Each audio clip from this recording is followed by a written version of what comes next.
Proudly sponsored by the Ohio Renaissance Festival. History is our own backyard.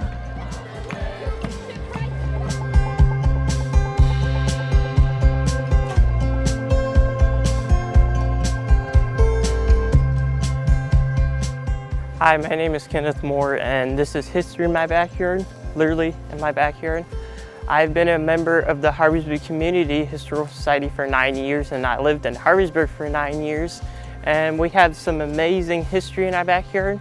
So let's go take a tour with Miss Lucy McCarran and see what we can get into today. Hi, Lucy. Hi, Kenny. How are you? Good. How are you? I'm fine. So where are we at currently? We're here at the first free black school in Ohio. This seems pretty cool building we got right here. It's a Quaker building built by Elizabeth Harvey. So it's called the Elizabeth Harvey First Free Black School. Oh, that's cool. Do you mind if we go take a tour inside? I would be glad to have you come in. Thank you for coming. We enjoy showing the building to anybody that wants to see the history of our little building here in Harveysburg. Now with that, I did have some questions to ask you about the area around here. And my first question is, how did the region establish in this area? Well, back in the beginning when Ohio became a state, there was a gentleman by the name of General Buford. He was one of the surveyors of the area here. He surveyed over 1,000 acres, and one of the purchasers of that survey was Levi Lukens. And a few years later, then Ham, his last name was Ham, purchased some acreage from Levi Lukens. And then when the Harveys came to this area, they came from North Carolina and settled over into Clinton County. William Harvey came over here to the Harveysburg area and asked Ham if he could purchase some of his ground. He liked the area with the S Hill that goes down to Cedar Creek. I don't know what the acreage was, but he platted it off into 47 lots, and those 47 lots became Harveysburg. The Harveys were all Quakers. They came to Harveysburg to get away from slavery. Then his cousin, Jesse Harvey, and his wife, Elizabeth Harvey, came to Harveysburg a year or two later, and she was a school teacher. He was a medical doctor. He was also an educator, but she was concerned that the black children in this community were not being educated. So she and Jesse Harvey built this building, especially for the purpose of educating the black students in this area, because they were not allowed to go to the school downtown. So they built this building with the help of the Quakers, and this became the first free black school in Ohio. It was named Elizabeth Harvey Free Black School. And that's the way we title it now. And then years later, in 1976, when we were celebrating our national 200th birthday bicentennial, I asked the village council if we could celebrate the bicentennial in Harveysburg. In order to do that, we had to get permission from the Warren County Commissioners. They had to get permission from the state of Ohio, and the state of Ohio had to get permission from the National Bicentennial Committee. So we had to do a lot of work to get that done, and we did. I was the chairman of that committee, and we had a 3-day celebration during the Labor Day holiday weekend. And one of our purposes was to purchase this building because we knew that it had been a school. It survived until the early 1900s. We think about 1909 when the building was closed. The students were allowed to go. By that time, the emancipation had been passed, and the children were allowed to be admitted into the building downtown. So this building was sold and became a dwelling, and remained a dwelling then until the Historical Society was formed from the Bicentennial Committee of 1976. And it was the Historical Society that is responsible for the upkeep and maintenance of this building. what is the purpose of the Harveysburg Community Historical Society tied to Massie Township trustees and the village council? I might read this article in our bylaws that was written at the beginning of our historical society. In section 2, it says, because this society was formed out of the Horizons project of the Harveysburg Community Bicentennial Committee, which was to purchase and restore the first free black school in Ohio, and because the bicentennial celebration was ordained by the governments of Massie Township trustees and the Harveysburg Village Council and the mayor of Harveysburg, these governments and mayor shall always and forever be a member of this society.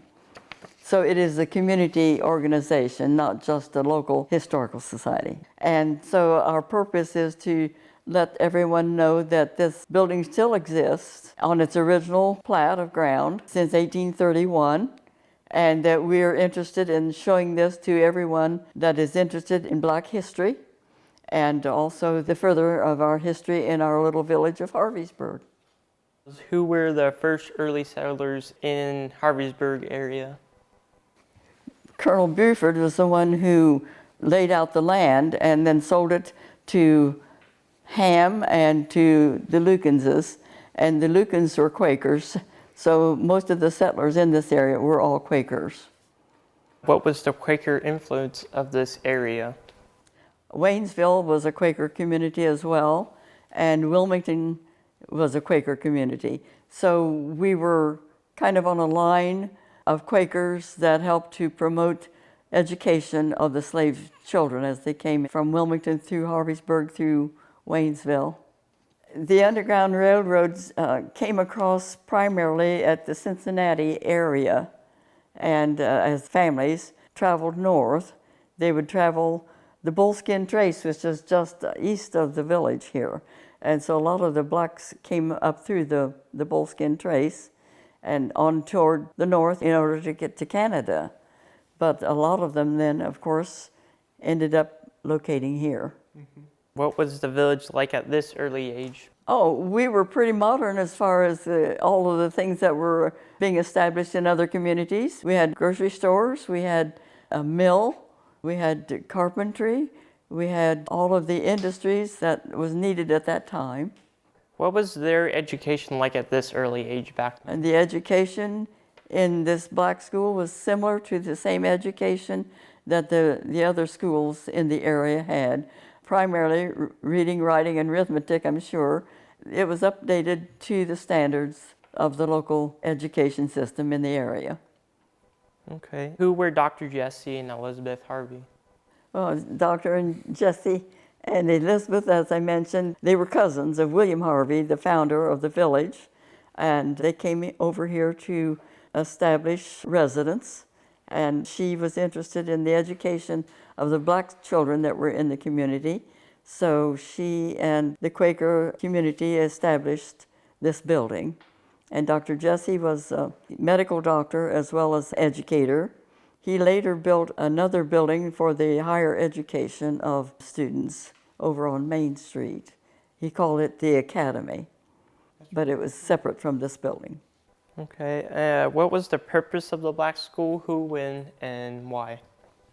Well, the purpose, of course, was to establish education for the black children because they were not allowed to attend the local schools.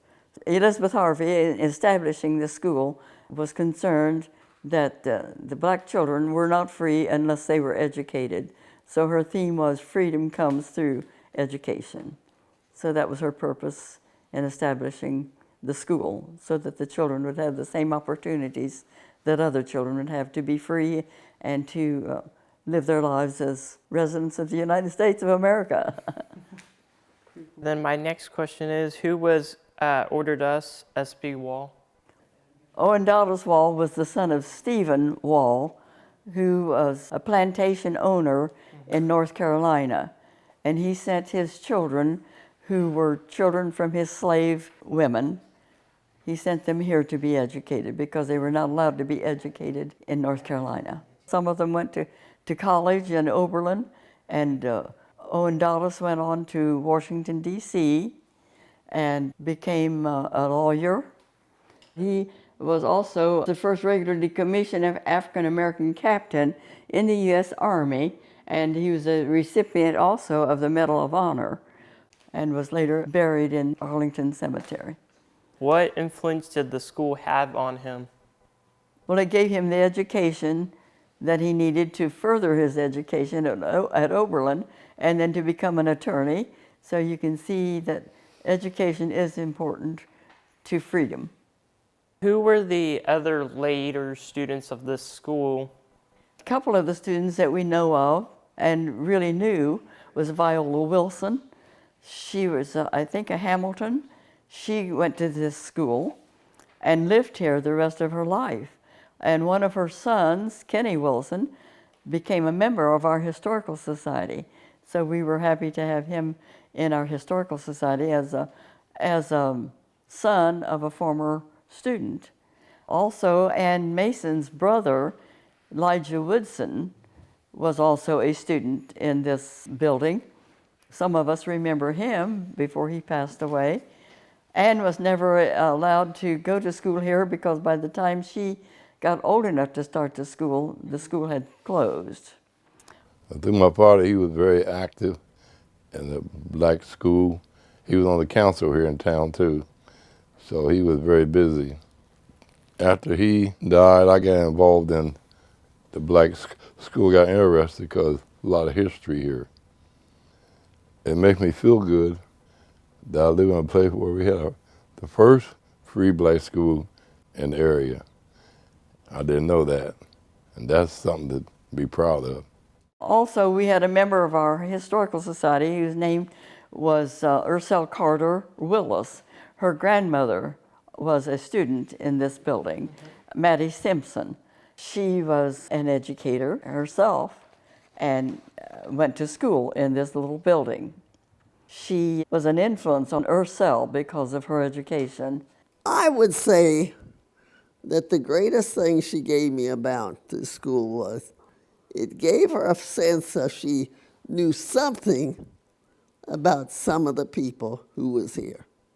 And it gave her an opportunity to explore their ideas. So Ursel, when she finished her education at Kingman High School, went on to Wilmington College. She graduated there with a BS degree. She ended up teaching as a professor at Central State University. She continued her education there and also received her master's degree through the Ohio State University. So she continued her education as a teacher at Central State and ended up business education instructor at Central State. So she was quite influential with her education as well. So this little school has had influence with other people as well as the local settlers here in the village. But it was the Quaker institution which instilled, I think, in them the idea that you need to require something extra, whatever it might be. A more appreciation of other people and what they can do for you if you know what to do for them. I like to see people reciprocate. That means give them more than what they're giving you. And she always did say, now, I have a nickname, and I guess I might as well use it. Dude is my name. And she would say, dude, give people more than they're asking for. Give them something else for them to chew on. They gave me an idea that I was doing more for others than for myself at that time. And I wanted to do more for others. I feel our education of today is not fitting the needs that need to be met today. We think too much about taking automation or taking this, taking that. We need to learn how to respect each other and not only respect them, but give them the recognition they need. We have learned also that Ursula Carter was a valedictorian of her class at Kingman. How long have you been part of this organization? From the beginning, I was one of the original members and have been a member ever since 1977 when we organized as a historical society. I've lived in the community since 1948 when I married my husband, Walter McCarran. Actually, I was born about a mile outside of Harveysburg on Harveysburg Road, but we moved away when I was 2 years old, so I never knew the village of Harveysburg until I met my husband, and I've been in Harveysburg ever since. Well, I'm interested in the history of the village, and this has been one of the highlights of our community, I think, to be able to know that the village of Harveysburg was concerned about education from the very beginning. Well, you know, education is something that continues to grow. We never stop learning, and as we are educated, then we educate others. And as they become educated, they educate others. So, as we say, a spider web that continues to grow and teach other people. So we have had not only influence in our community, but we've had influence at Central State, and we've had influence in Washington, D.C. with Orindatus S.B, who became an attorney there, and a member of the Army during the Civil War. So our education continues to grow. From the youngest member to the oldest member of the Harveysburg Community Historical Society, I thank you for letting me on this tour today and all the information you have shared. Thank you for coming. I enjoyed it. Thank you.